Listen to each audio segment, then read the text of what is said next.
Sir, நான் நேற்று ஒரு ட்வீட் போட்டிருந்தேன் சார். ஒரு ஏடிஜி லா அண்ட் ஆர்டருக்கு அவருக்கு சார்பா அவருடைய டிபார்ட்மெண்ட்ல இருக்கக்கூடிய ஒரு அதிகாரி எஸ்பிஎஸ்னுடைய வாட்ஸ்அப் குரூப்ல ஒரு மெசேஜ் போடுறாரு. நான் சேலஞ்ச் பண்ணியிருந்தேன், நீங்க இல்லைன்னு சொல்லுங்க பார்க்கலாம். நான் ஃபுல்லா வாட்ஸ்அப் கான்வர்சேஷன் ரிலீஸ் பண்றேன். அதை நீங்க படிச்சாவே தெரியும். இமேஜினேட்டிவ்லி, கிரியேட்டிவ்லி அதை தடுங்க. இது காவல்துறை வேலைங்களா?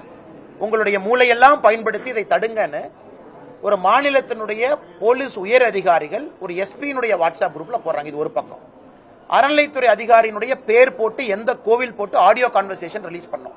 அண்ணே ஓரலா தடுக்க சொல்லியிருக்காங்கண்ணே, அதனால ஓரலா தடுக்கிறோம், நீங்க கோச்சிக்காதீங்க. இது அறநிலைத்துறை அவர் பேர் போட்டு எந்த கோவில் இருக்காருன்னு ஆடியோ கான்வர்சேஷன் ரிலீஸ் பண்ண. என்ன அவங்களுக்கு பிரச்சனை? யார் யாருக்கு தொந்தரவு பண்ணா? கோயிலுக்குள்ள நிகழ்வு நடக்குது, கோயிலுக்குள்ள எல்இடி ஸ்கிரீன் வைக்கிறாங்க, மக்களை கோவிலுக்கு அழைக்கிறாங்க, கோவில்ல அன்னதானம் போடுறாங்க, வெளியே இருக்கக்கூடிய யாருக்கும் எந்த பாதிப்பு இல்லை. இப்ப நீங்க ஒன்னொன்னு இந்த மாதிரி பண்ண ஆரம்பிச்சீங்கன்னா, இல்ல இங்க இஸ்லாமியர் ஒருவர் வாழ்கின்றார், கிறிஸ்தவர் ஒருவர் வாழ்கின்றார், அதற்காக நாங்க அனுமதி கொடுக்கல, காவல்துறை ரிஜெக்ட் பண்ண எல்லா பெட்டிஷன்லயும் ஸ்டாண்டர்டா அந்த வார்த்தை இருக்கு. அப்படி பார்த்தா தமிழ்நாட்டில் எந்த நிகழ்வு நடத்த முடியும்? ஒரு கிறிஸ்தவர் நிகழ்வு நடத்தினா இந்து அப்செக்ட் பண்றாங்க, நடத்தாம இருக்க முடியுமா? ஒரு செக்குலர் ஸ்டேட் அது. இல்ல இஸ்லாமியர் ஒரு நிகழ்வு நடத்துறாங்க, நபிகள் நாயகம் நிகழ்வு நடத்துறாங்க, அப்ப இந்து ஒருவர் இருக்கான்னு ரிஜெக்ட் பண்ண முடியுமா? அதனால எந்த எஜ்ஜுக்கு இந்த மைனாரிட்டி அப்பீஸ்மெண்ட் அரசு எங்களை பொறுத்தவரை அனைத்து மதத்தையும் சமமாக பார்க்கின்றோம்.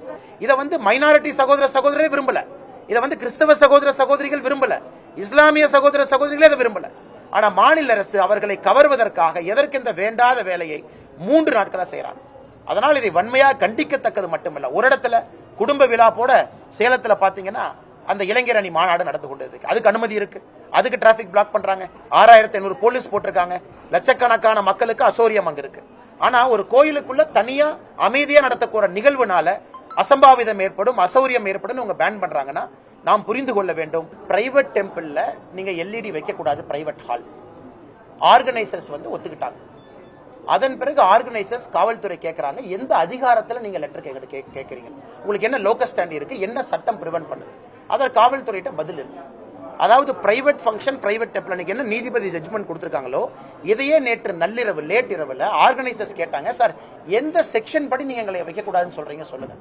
சோ காவல்துறையிட்ட பதில் இல்லாதனால இன்னைக்கு காலையில கட்சி நாங்கள் அங்க போனோம், மாவட்ட தலைவர் போனாங்க, நாங்கள் அந்த டெம்பிள் அத்தாரிட்டிஸ்க்கு நாங்க சொன்னோம், சார் எங்கேயும் பேன் கிடையாது, நீங்க தைரியமா வைக்கலாம், நீங்க என்ன லெட்டர் கொடுத்திருக்கீங்களோ அதை பத்தி முக்கியம் இல்ல, அவங்க போட்டிருக்கிறது இல்லீகல் ஆர்டர் அப்படின்னு நாங்களும் வலியுறுத்தணும், நீங்க தயவு செஞ்சு எல்இடி ஸ்கிரீன் வைங்க.